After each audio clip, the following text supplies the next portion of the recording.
राधा राधा राधा राधा राधा राधा राधा राधा राधा राधा राधा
राधा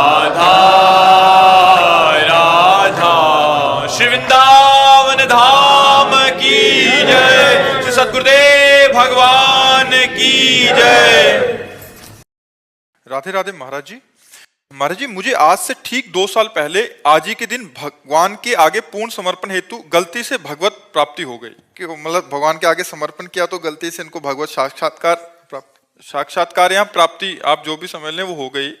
और ये तब हुआ जब आपकी एक रील देखी जिसमें कृष्णाय वासुदेवाय मंत्र के बारे में आपने बताया, इसका जाप करो और भारी से भारी। तुमने बड़ी आश्चर्य किया। अरे बच्चा, यह पूरा जीवन चलो भाई, तुम भगवान कृपालु, कभी भी किसी के सामने आ सकते। प्रणाम है बच्चा। तो क्या करे बच्चा, तुम्हें तो भगवत प्राप्ति हो गई, तुम तो पूर्ण हो गए।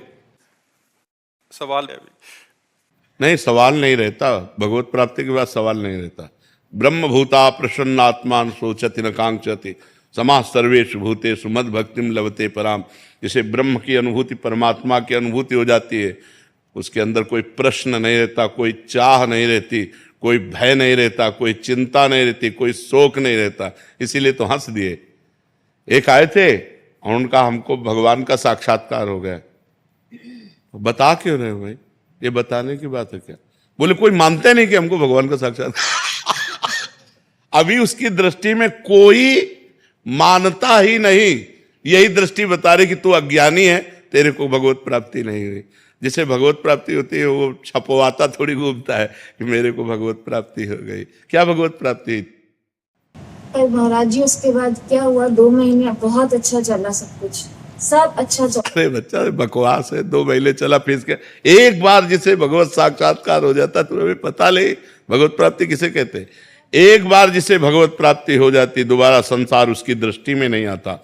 वही वो छाया रहता। पी मूरत नैनन बसे तेहि रस रहाय समाय, ये लक्षण सुन प्रेम के और न कछु सुहाय, और न कछु सुहाय फिरे अपने मद मातो, कुटुम देह ते जाए छूट सब ही विधि नातो। जहाँ जहाँ पी की बात सुने खोजत तिन गैनन, हित ध्रुव छिन छिन ले प्रेम जल भरी भरी। वो बस उसी आनंद में डूबा रहता है। जो आनंद सिंधु भगवान का एक बार साक्षात्कार कर ले, वो उसी आनंद में रूप छके घूमत। भगवत प्राप्ति होती क्या आखिर? मतलब क्या भगवत प्राप्ति? मतलब भगवान का साक्षात्कार जैसे हम आप देख रहे हैं वैसा। हाँ, और एक होता तत्वबोध जो अंदर से होता है, और ये भगवत साक्षात्कार ऐसे होता है।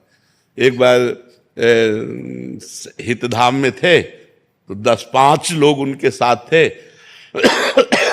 और ऐसी लड़की थी तो 10-5 लोग नौजवान सब ऐसे हमारे पास आए, बोले श्री जी ने इनको दर्शन दिए हैं, वो आपके दर्शन के लिए आई हैं। तो हम कहा हमारी श्री जी स्वामिनी, उनको श्री जी ने दर्शन दे दिया तो हमको उनके पास दर्शन करने जाना चाहिए। अब उनको जरूरत क्या हमारे पास आने की, पर चलो बुलाओ। अब वो तो जो माला पहने और सब लोग वो वैसे सब ड्रामा बनाए हुए थे, सामने आए बैठे। हम कहा बच्चा, आंख में आंख मिलाए, हम कहा बच्चा तुम्हें श्री जी के दर्शन हुए? तो नहीं महाराज जी, स्वप्न में हुए। हम कहा नहीं बच्चा, स्वप्न में तुम्हें श्री जी के दर्शन हुए? बोले नहीं। तो हम कहा बच्चा काहे कोई नाटक कर रहे, ये 10 लोग तुम्हें पूज रहे, नरक जाओगी, बेमतलब का कार्य कर रहे। अरे भजन करो तो वास्तविक भगवत प्राप्ति के लिए मानव देह मिला है, ये प्रपंच दिखाने के लिए थोड़ी मिला है। तो बच्चा भगवत प्राप्ति कोई हलवा थोड़ी कैसे मुंह में रखा और खा लिया। नहीं महाराज जी, गलती है कि उसके बाद किसी की इज्जत को बचाने के लिए संकल्प लिया और अपना भजन बल नष्ट कर दिया। उसके बाद से वो अरे चलो हाँ चलो हम मान गए भगवत प्राप्ति हुई। तुम नाम जप करो और पवित्र आचरण से रहो, अच्छी बच्ची बन करके रहो, तो आज नहीं तो कल प्राप्त हो ही जाएंगे। भगवान प्राप्त होने के लिए तो हमें मानव देह मिला, लेकिन इसे भगवत प्राप्ति नहीं कहते। तुम्हारी संकल्प से जो भजन बल नष्ट हो, नाम जप करो, नाम जप करो, नाम जप करो, सब छोड़ो, खूब राधा राधा नाम जप करो। चरित्रता की पवित्रता रखो, जो आपका चरित्र स्त्री शरीर, इसको पवित्र रखो। भगवान कृपालु हैं, कभी भी कृपा करके दर्शन दे सकते हैं, उनकी तो महिमा ही अलग है। इसलिए नाम जप करो। ये अब किसी से मत कहना मुझे भगवत प्राप्ति हो गई। जब भी आपने बोला बोध, तत्व बोध था, मेरे ख्याल से वो वही था। महाराज जी इनको पता नहीं लग रहा कि गलती से हुआ था ना। यार ऐसी गलती हमारे साथ भी सबके हो जाए तो बढ़िया हो जाएगा। वो शायद समझ नहीं पा रहे, वो कह रहे कि उस बहुत अच्छा लगा और समर्पित हुए तो ऐसा लगा। अरे ये सात्विक सुख होते हैं, ये कहे हम ये क्या जाने, अल्प सुखों का भोक्ता भूमा सुख का अधिकारी थोड़ी होता है। उस महान को प्राप्त करने के लिए अल्प सुखों का त्याग किया जाता है, छोटी छोटी अनुभूतियों का त्याग किया जाता है। ऐसे सीधे गंगा की धारा से प्रकट होते हुए वो सब नहीं माना जाता। काहे को पर्दा लगाए बैठे हो, हम फकीर है तुम्हारे लिए आए हैं, तुम्हारे लिए रोज, जब तक तुम्हारा पर्दा नहीं हट जाएगा तब तक हम ये सब जादू टोना ये हम मानेंगे। आपका थोड़ा थोड़ा आनंद ये हम नहीं मानेंगे। हम छोटे छोटे आनंदों में, छोटे छोटे चमत्कारों में बिकने वाले नहीं, हम आप में बिकने वाले। आप आओ, हमसे बात करो, हो जगत में हो तो हमारे साथ हमें अनुभव कराओ। आप हो, आपके लिए निकले हैं। महाराज जी पर्दा बाहर से खुलता है अंदर से? दोनों जगह से। जब अंदर से का हटा तो बाहर का फौरन हटा, तो सब जगह एक ही नजर आने लगता है। और पहले कहाँ का हटता है महाराज जी? हृदय का, पहले हृदय का हटता है। पहले हृदय में तत्व बोध होता है, तब सर्वत्र बोध होता है।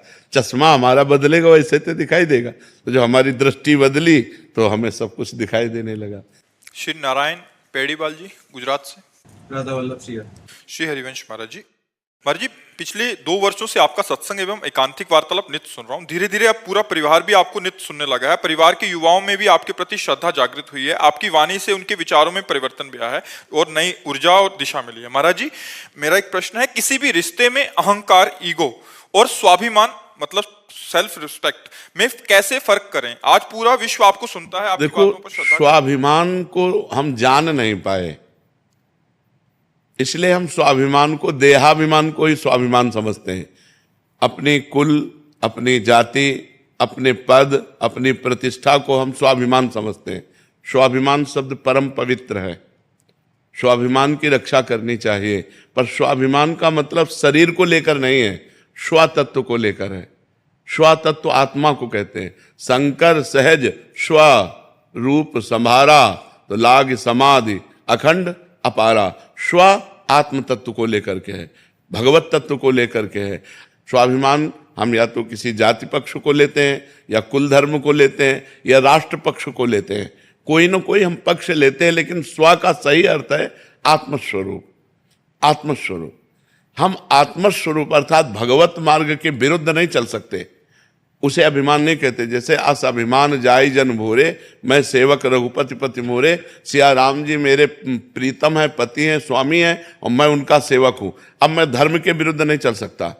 हम अहंकार उसे कहते हैं जिसमें मैं के आगे कोई लगे, जैसे मैं अमुक, मैं के आगे जो तत्व, मैं शुद्ध ब्रह्म है, उसके आगे जो शब्द लगता है उसे अभिमान कहते हैं। लेकिन स्वाभिमान जो कहते हैं वो आत्म तत्व को लेकर, स्व आत्मा का नाम, स्व भगवान का नाम है।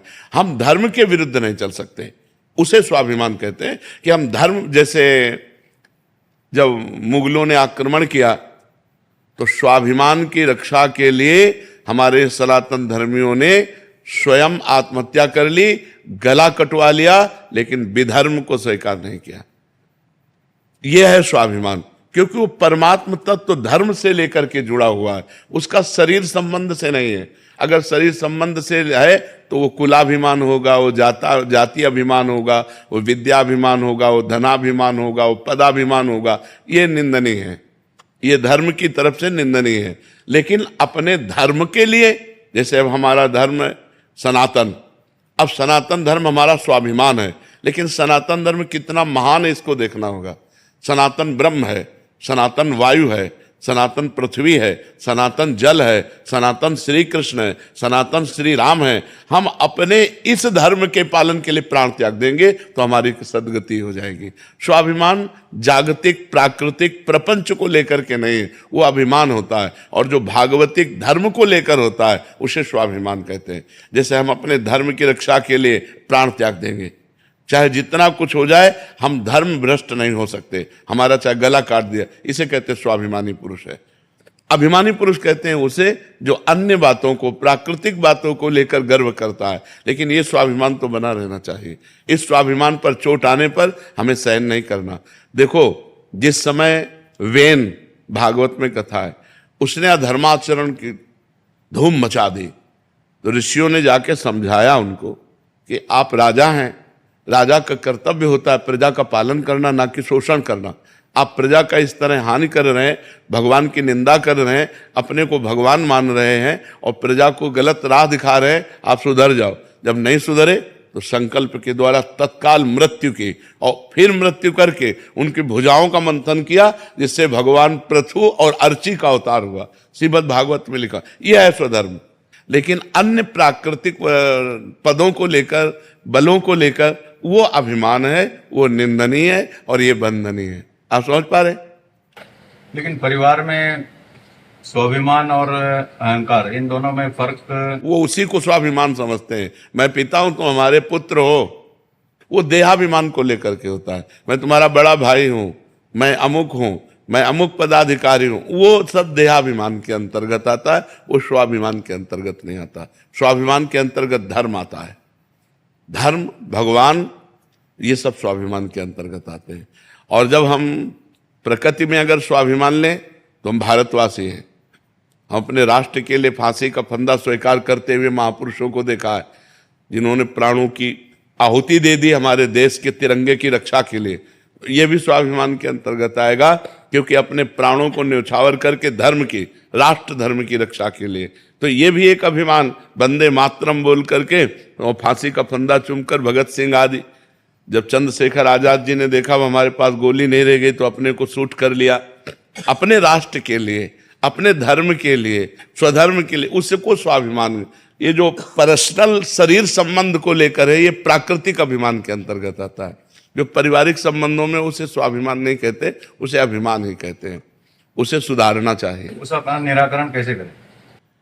उस समय निराकरण भजन के बिना नहीं हो सकता। अगर भजन हृदय में है तो अभी जैसे इनसे कहा द्वंद्वातीत, तो मान अपमान में सम रहना, स्तुति निंदा में सम रहना, तिरस्कार नमस्कार में सम रहना, लाभ हानि में सम रहना, सुख दुख में सम रहना, जय पराजय में सम रहना, सुख दुखे समय कृत्वा लाभा लाभो जया जयो। इसके लिए हमको भजन की हिम्मत चाहिए।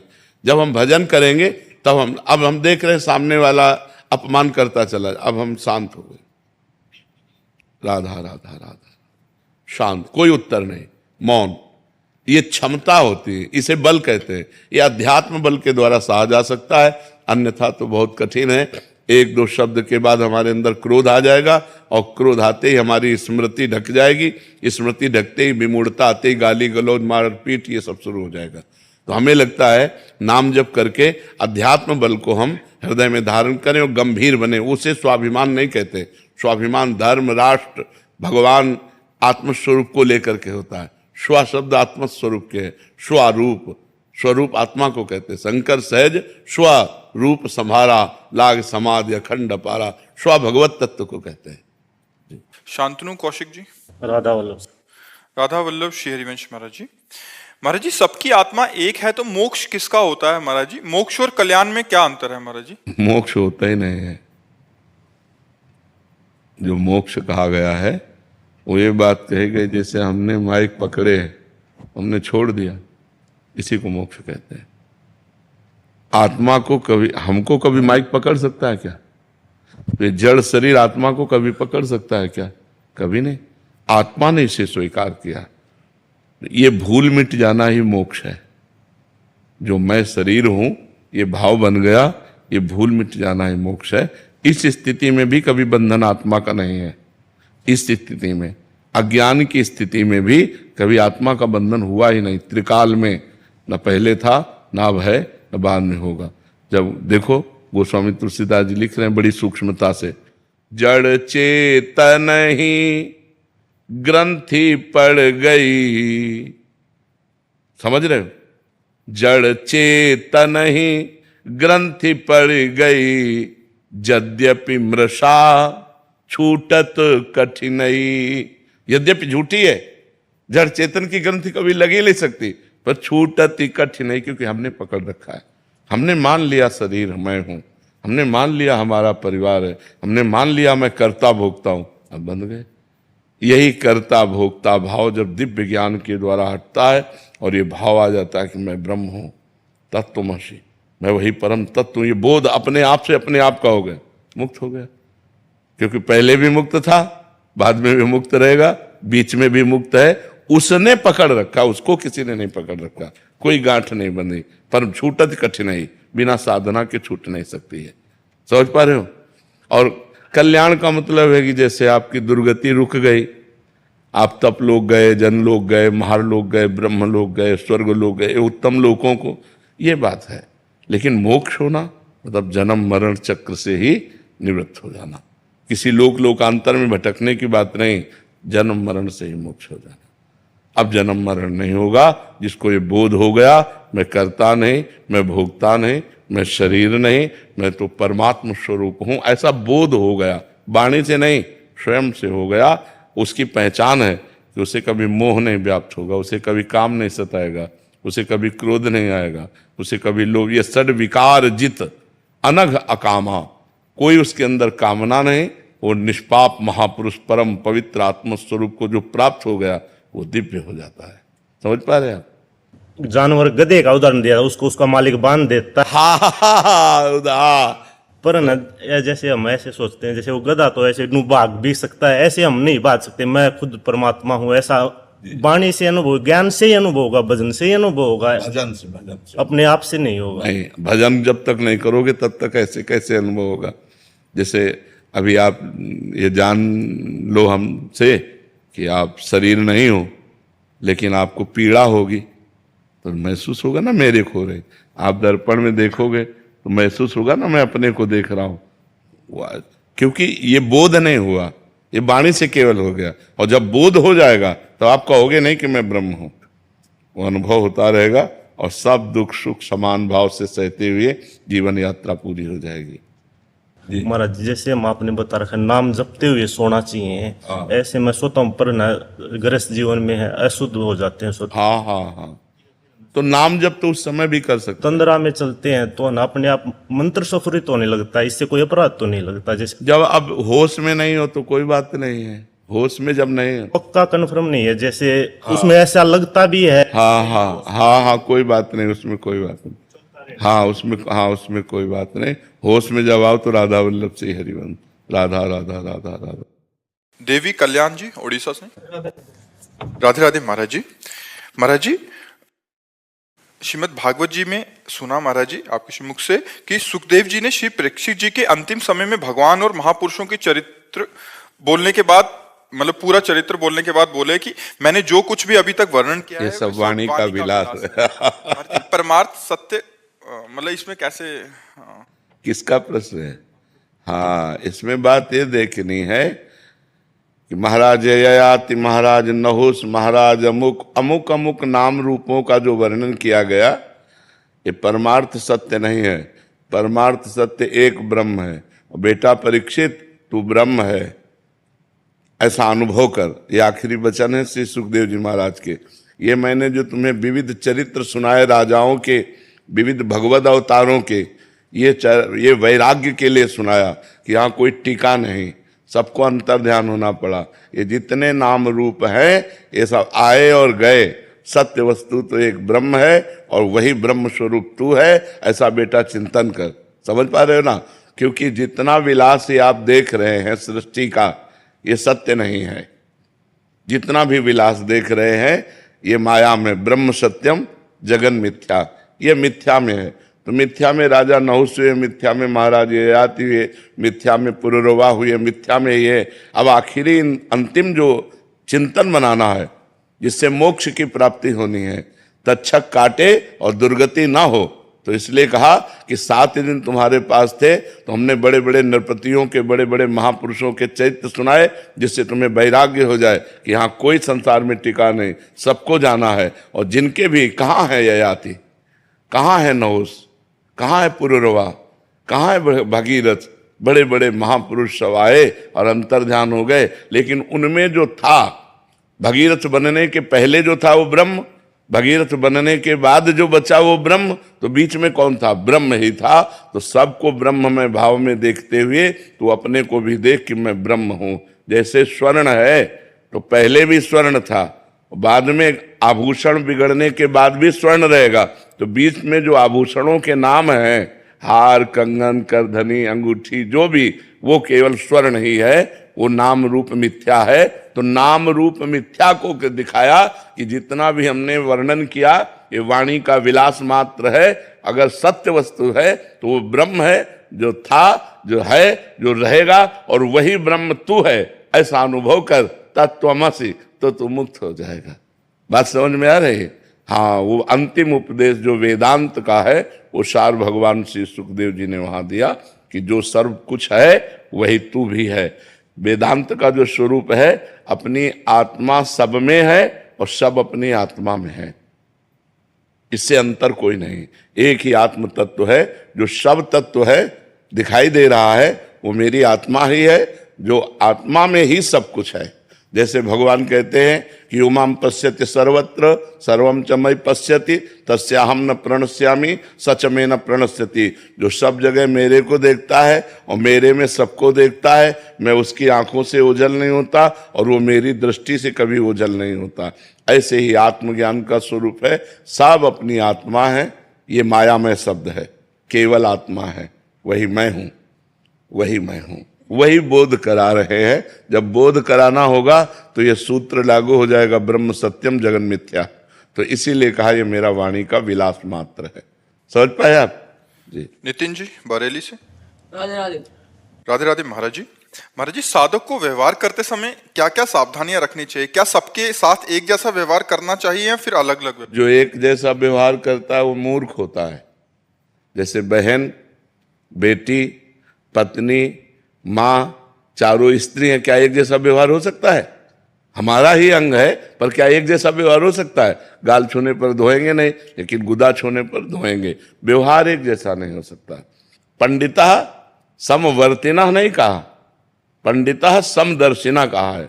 विद्या विनय संपन्ने ब्राह्मणे गविहस्तनी स्वनीचय सुपाके च पंडिता समदर्शिना। सब में एक परमात्मा है। जैसे हम अपने पूरे शरीर को अपना मानते हैं, लेकिन व्यवहार अलग है।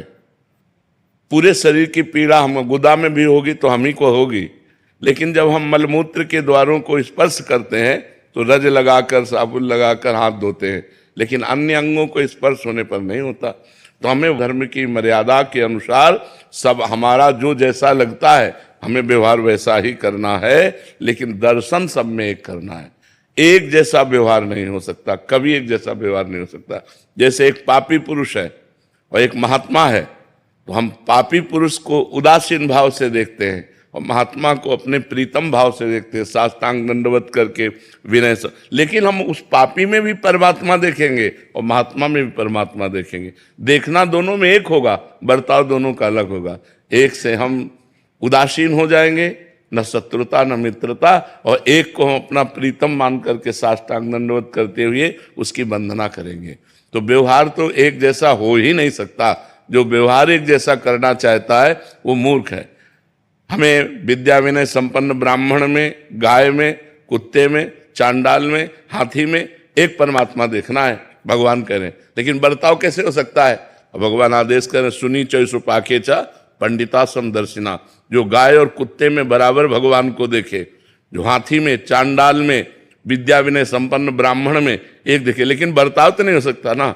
चांडाल के पैर नहीं छुएंगे, विद्या विनय संपन्न ब्राह्मण का सम्मान करके उसका आदर करेंगे, गाय का दूध पिएंगे, लेकिन कुतिया का थोड़ी दूध पी लेंगे। अलग अलग व्यवहार है।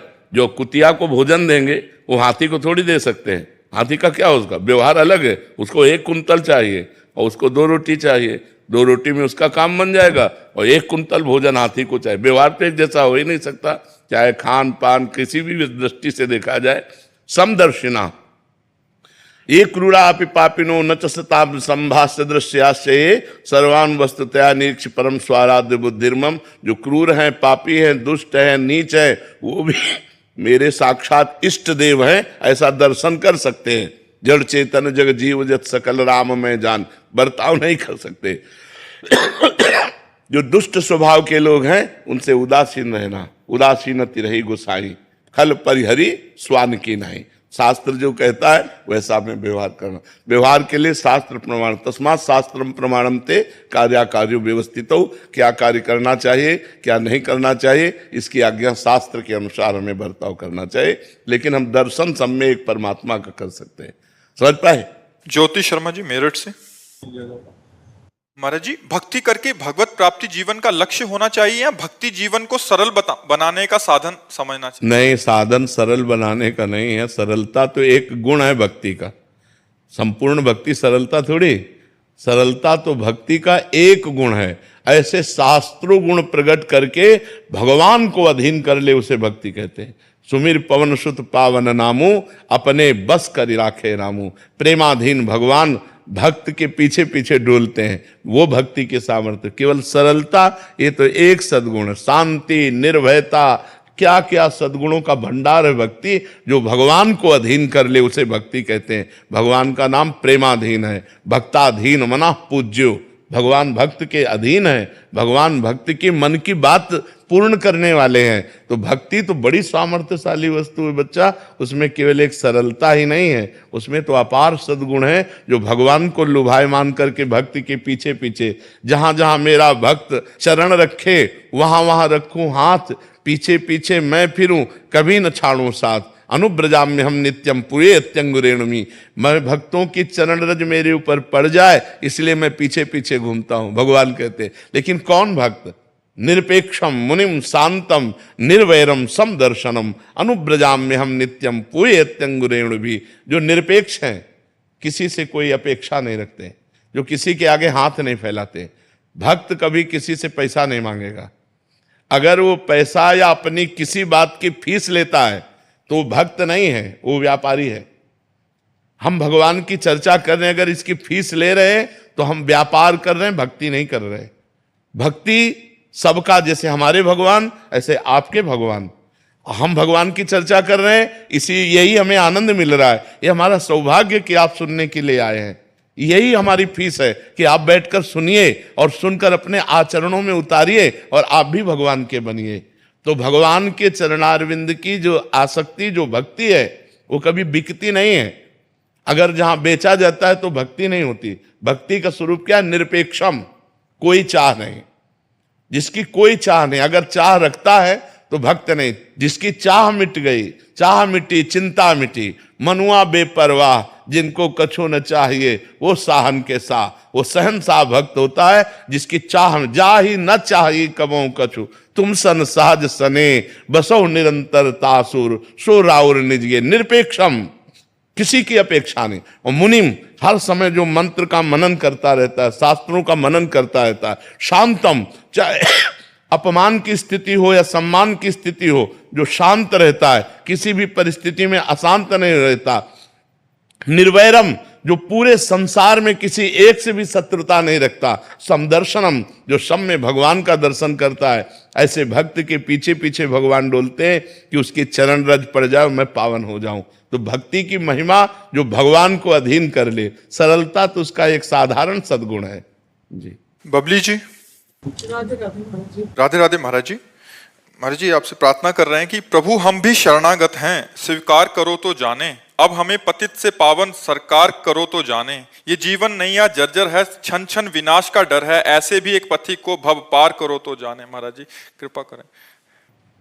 तुम राधा राधा हर समय उच्चारण करो, जो पद में लिखा है वो हृदय में आ जाए, बात समझना है। जिस समय हृदय में बात आ जाएगी तो हमारे आंखों से आंसू आएंगे और ये आएगा, प्रभु क्या मुझ नीच, मुझ पतित को जैसे आपने औरों को पावन किया है, क्या मुझे पावन करोगे? पर इसका भाव तभी माना जाएगा जब हर समय भगवान का सुमिरन होगा, हर समय भगवान का चिंतन होगा। बहुत अच्छे भाव है, ये तो पद है, किसी का रचना है, किसी की लिखी हुई है, पर हम इस पद को तभी मानेंगे जब हर समय हमारे अंदर दैन्यता हो और भगवान का मधुर मधुर स्मरण हो। तो पक्का देखो, हम विषयों की तरफ जाएंगे तो हमारी दुर्गति होगी, खुली बात समझ लो। भगवान ने खुला छूट दे दी, और हम भगवान का भजन करेंगे, हमसे कुछ गलतियां हो रही तो क्षमा हो जाएगा और हमारी सदगति होगी। भगवान का भजन करने वाले की दुर्गति हो नहीं सकती, हम प्रार्थना करें या ना करें, खुली बात समझ लो। यदि हम गलत करेंगे और प्रार्थना करेंगे तो भगवान नहीं सुनेंगे, अगर हम सही चलेंगे तो प्रार्थना नहीं करेंगे तो भी भगवान हमारी जिम्मेवारी ले लेंगे। हमारी बात समझ लो, हम बहुत प्रार्थना भगवान से करें और मनमानी आचरण करें, कभी भगवान नहीं सुनेंगे हमारी प्रार्थना।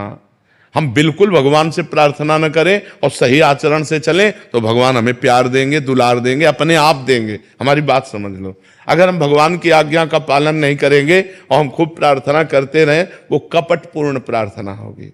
असली प्रार्थना ये है कि जो हमारे शास्त्र कह रहे हैं, भगवान कह रहे हैं, हम गलत नहीं करेंगे, हम अपने शरीर से अपवित्र आचरण नहीं करेंगे, पाप आचरण नहीं करेंगे, किसी को दुख नहीं देंगे, किसी से छल कपट नहीं करेंगे। प्रार्थना करो ना करो, अपने आप भगवान की कृपा आपको प्राप्त होगी। और आप गलत करें, मनमानी आचरण करें और खूब भगवान के सामने प्रार्थना करें, तो इसे कहते हैं दम्भ, दिखावा, इसे कहते हैं पाखंड, पाप का खंड, कि करता पाप है और भगवान क्या चोर डाकू लोग भी तो देवी के मंदिर में जाके घंटा चढ़ाते हैं, दूसरों का गला काटते हैं, दूसरों की जेब काटते हैं और उसे फिर देवी के चढ़ाते हैं, तो क्या देवी इससे प्रसन्न हो जाएंगी? अब बताओ, गलत आचरण करके आप गलत पैसा लेकर के आप भगवान को भोग लगाओ, भगवान भूखे बैठे हैं। बिल्कुल एक टुकड़ा का भोग मत लगाओ, लेकिन बुरे आचरण मत करो, भगवान प्रसन्न हो जाएंगे। गलत आचरण मत करो, भगवान प्रसन्न हो जाए। अब बेईमानी से करके लाखों करोड़ों कमाओ और उसमें आके भगवान को तुम भोग लगाओ तो भगवान नहीं पाएंगे भोग। भगवान भूखे नहीं मरते, वो जगत को दान करने वाले हैं, विश्व का भरण पोषण करने वाले हैं। वो केवल तुम्हारे भाव देखते हैं, तो भाव तो पहले गलत करे आए हो, तुम बेईमानी के द्वारा रुपया कमा के लाए हो और उससे भगवान को भोग कभी नहीं चाहते। तो हम प्रार्थना भगवान से करें, लेकिन प्रार्थना के साथ ये भी ध्यान रखें कि हमारे आचरण सही होने चाहिए, हमारे द्वारा किसी का गलत व्यवहार नहीं होना चाहिए, और हम खूब नाम जप करें। तो प्रार्थना करो या न करो, भगवान आपका जिम्मेवारी अपने आप ले लेंगे। वो सब मम प्रिय सब मम उपजाए, सब भगवान के लाडिले हैं, सब भगवान की दृष्टि में है, सब भगवान के द्वारा ही प्रकट किए हुए, सबको देख रहे हैं भगवान। गलत आचरण करो, प्रार्थना करो तो नहीं सुनी जाएगी, सही आचरण करो, प्रार्थना ना करो तो भी आपकी जिम्मेवारी भगवान ले लेंगे। भरत जी चंडीगढ़ से। राधे राधे महाराज जी। महाराज जी, शील प्रभुपाद जी को मैंने अपना गुरु स्वीकार किया है। महाराज जी, शारीरिक रूप से वो तो अभी संसार में नहीं है, तो क्या मात्र उनके उपदेश का पालन करके और हरे कृष्णा महामंत्र का जप करके भगवत प्राप्ति का मार्ग प्रशस्त हो? हाँ, हो सकता है, हो सकता है। भगवान नाम में अपार सामर्थ्य है, और संत महात्मा अंतर ध्यान जरूर हो जाते हैं, पर उनकी वो सत है ना, तो उनकी सत्ता है, कभी अभाव नहीं होता। ना सते विद्यते भाव, ना भाव विद्यते सता। असत का कभी भाव नहीं है और सत का कभी अभाव नहीं है, सत हर समय विराजमान रहता है। तो सत्संग, जब हम किसी महापुरुष का अपने हृदय से प्रिय भाव से वर्ण कर लेते हैं। जैसे हमने रामकृष्ण परमहंस जी को वर्ण कर लिया, उड़िया बाबा को वर्ण कर लिया, किसी भी महापुरुष, तो वो सत महापुरुष है, वो थे, हैं, रहेंगे। त्रिकाल सत होता है, सत त्रिकाल सत होता है। तो हम अगर प्रभुपाद जी को गुरु मान करके और महामंत्र का जप करें तो हमारा भगवत मार्ग प्रशस्त हो जाएगा, पर साथ में गलत आचरणों का त्याग करें। अगर गंदे आचरण करते रहे और भजन भी करते रहे तो हाथी के स्नान जैसा होगा। जैसे हाथी स्नान किया और अपने ऊपर धूल भर के डाल लिया तो उसका स्नान व्यर्थ चला गया। ऐसे ही यदि भोगों में, गलत आचरणों में, मनोराज्य में मनमानी आचरणों को करते रहे आप और भजन भी करते रहे तो आपको अनुभव में नहीं आएगा। यद्यपि भजन व्यर्थ नहीं जाएगा, आगे चल करके आपकी उन्नति होगी, लेकिन वो आगे चलना अनेक जन्म संसिद्धेश, पता नहीं कितने जन्म ले लेगा। अगर इसी जन्म में आनंद लाभ करना है तो भोगों को छोड़ना होगा, गलत भोगों को छोड़ना होगा। जैसे काम वेदना आ रही, अपनी पत्नी का संयोग समय धर्म के अनुसार करे तो पाप नहीं है, लेकिन वही काम वेदना यदि पराई स्त्री की तरफ गई तो वही पाप बन जाएगा। तो पाप आचरण से बचे। हम धर्म के द्वारा धन कमा रहे हैं, उससे हमारे परिवार का पोषण हो रहा है, ये भजन करो तो लाभ मिलेगा। और अधर्म से धन कमा रहे हैं, परिवार का पोषण कर रहे हैं, दान पुण्य भी कर रहे हैं और सोचते हैं कि हमारी सदगति हो जाएगी, तो कभी नहीं, कभी नहीं। इन बातों पर ध्यान रखे। केवल नाम जप ही नहीं, साथ में उसके परहेज भी चाहिए। सदगुरु वैद्य वचन विश्वासा, संयम यह न विषय कै आशा। यदि गंदे आचरण बंद नहीं हुए तो वो पाखंड है, वो दम्भ है, वो नाटक है भजन का, वो भजन नहीं हो रहा है। बात समझ पा रहे हो? हाँ। प्रियंका मिश्रा जी। राधे राधे महाराज जी। महाराज जी, जब मनुष्य को उसके पूर्व जन्मों के कर्मों के हिसाब से दुख या सुख भोगना पड़ता है, तो क्या पांडवों और कौरवों को भी उनके पूर्व जन्मों के कर्मों की वजह से सुख अथवा दुख भोगना पड़ा था? अवश्य, अवश्य भोगना ही पड़ता है, जीव को भोगना ही पड़ता है। अपने अपने कर्मों का अनेकों जन्मों का। जैसे भीष्म जी ने कहा कि हम बाणों की सैया में हमें तो 100 जन्म तक देख रहे हैं कि हम, तो भगवान ने कहा 100 जन्म के आगे की बात है। तो अपने हजारों करोड़ों जन्म हो गए हैं। तो ऐसे ही चाहे पांडव हो, चाहे कौरव हो, चाहे, अरे यहाँ तक कि भगवान ने अपने आप को भी उसी कानून के अंतर्गत रखा। यदि बाली को छुप करके मारा तो अंत समय में व्याध ने भगवान के चरणों में बाण मारा कि नहीं मारा? और भगवान को परम धाम जाने के समय उसको निमित्त बनाना पड़ा, व्याध को। तो हमें लगता है जैसे दशरथ जी से गलती हो गई, श्रवण कुमार का वध हो गया शब्द वेधी बाण से, बुड्डुब्बे से घड़े की आवाज थी तो उन्होंने समझा कोई मृग पानी पी रहा है, तो शब्द वेधी बाण संधान किया, श्रवण कुमार की छाती में लगा। तो उनके पिता माता ने यही कहा, जैसे मैं पुत्र वियोग में तड़प रहा हूं ऐसे तुम तड़प कर प्राण त्यागोगे। तो देखो भगवान समर्थ उनके पुत्र हुए पर उनको भोगना पड़ा। अंतिम समय हा राम तड़पते हुए प्राण त्यागे। तो हमें लगता है कि कर्मों का भोग सबको भोगना पड़ता है, चाहे ऋषि हो, चाहे महात्मा हो, चाहे दुष्ट हो, चाहे पुण्यात्मा हो। हाँ, जो इस जन्म में अपने नए कर्म सुधार लिए तो उन भोगों को भोग लेगा, आगे उसका परम मंगल हो जाएगा। महाराज जी, युधिष्ठिर तो धर्मराज थे, फिर तो धर्मराज को नहीं भोगना पड़ेगा क्या? धर्मराज से त्रुटि हो गई मांडव्य ऋषि के द्वारा, तो उनको विदुर जी के रूप में आना पड़ा। वो तो धर्मराज जी के अंश से थे, तो हम भगवान के अंश सीधे, वो तो धर्मराज के अंश हैं और हम किन के अंश हैं? तो हमें भोगना पड़ रहा है कि नहीं? अरे वो तो धर्मराज के अंश है, हम तो भगवान के अंश हैं, नहीं है? तो हमको जब भोगना पड़ रहा है तो धर्मराज के अंश वाले को नहीं भोगना पड़ेगा? वो तो धर्मराज के अंश हैं, हम तो भगवान के अंश हैं, सीधे भगवान के अंश है, कोई मिलावट नहीं है। तो अब ऐसा थोड़ी कि एक ही युधिष्ठिर जी जो जन्मे तो पहली बार सृष्टि में जन्मे हो, नहीं, पीछे कई बार जन्म हो चुके हैं उनके। धर्मराज के कई बार जन्म हो चुके हैं, अरे ब्रह्मा के कई बार जन्म हो चुके हैं। राजसूय यज्ञ में एक चीटा की टांग टूट गई थी, वो 3 टांगों से एक अन्न का कण लेकर बड़ी मुसीबत से जा रहा था। तो अर्जुन जी ने देखा, कहा प्रभु राजसूय यज्ञ में सब आनंद लूट रहे हैं, बेचारा एक चीटा, क्या कभी इसको सुख मिलेगा? तो भगवान ने जानते हो क्या कहा? 14 बार इंद्र बन चुका है ये, 14 बार ये इंद्र बन चुका है।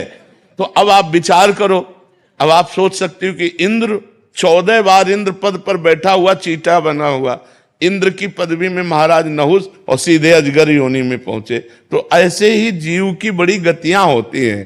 तो वो तो धर्मराज के अंश से, हम भगवान के अंश से, हमें अपने कर्मों का भोग भोगना पड़ता है, तो फिर धर्मराज के अंश से क्या है? नहीं, साक्षात धर्मराज विदुर जी हैं कि नहीं, और कितना कष्ट भोगना पड़ा।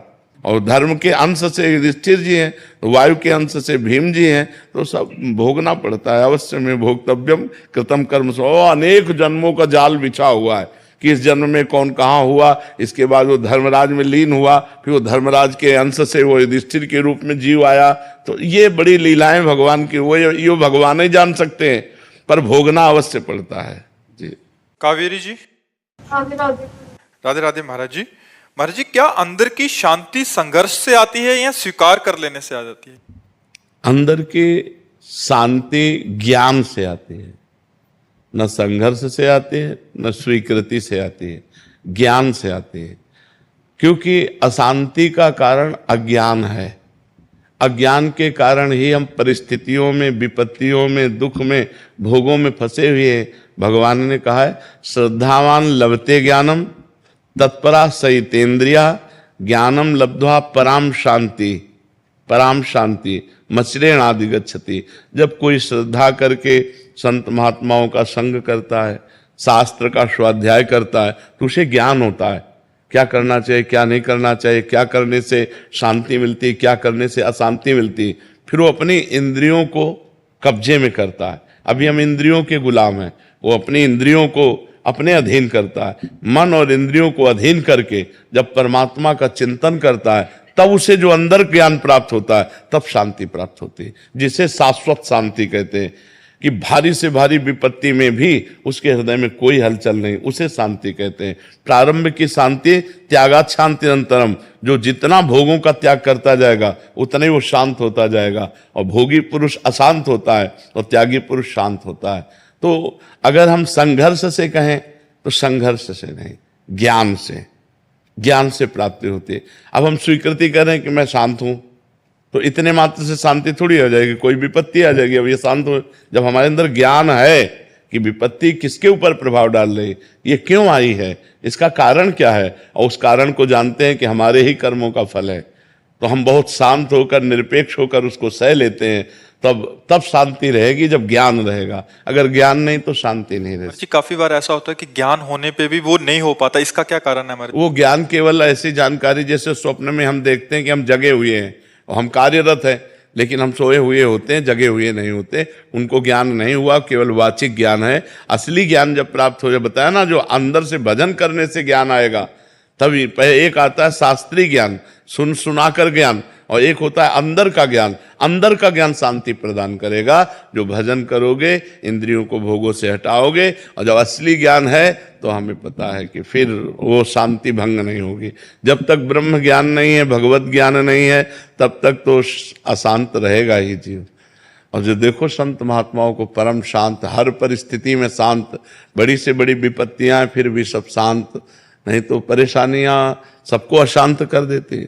अगर हमको वास्तविक ज्ञान है तो बड़ी से बड़ी विपरीत परिस्थिति में भी हम आनंदित रहेंगे, हम अशांत नहीं होंगे, हम शांत रहेंगे। महाराज जी, उस समय साधक तो कटिंग करता है अंदर से, जो आप गुरुजनों के वचन होते हैं, तो महाराज जी सिद्धावस्था में क्या इसका भी भान नहीं रहता? वो सहज भान रहता है, स्थिति नहीं रहती वहां।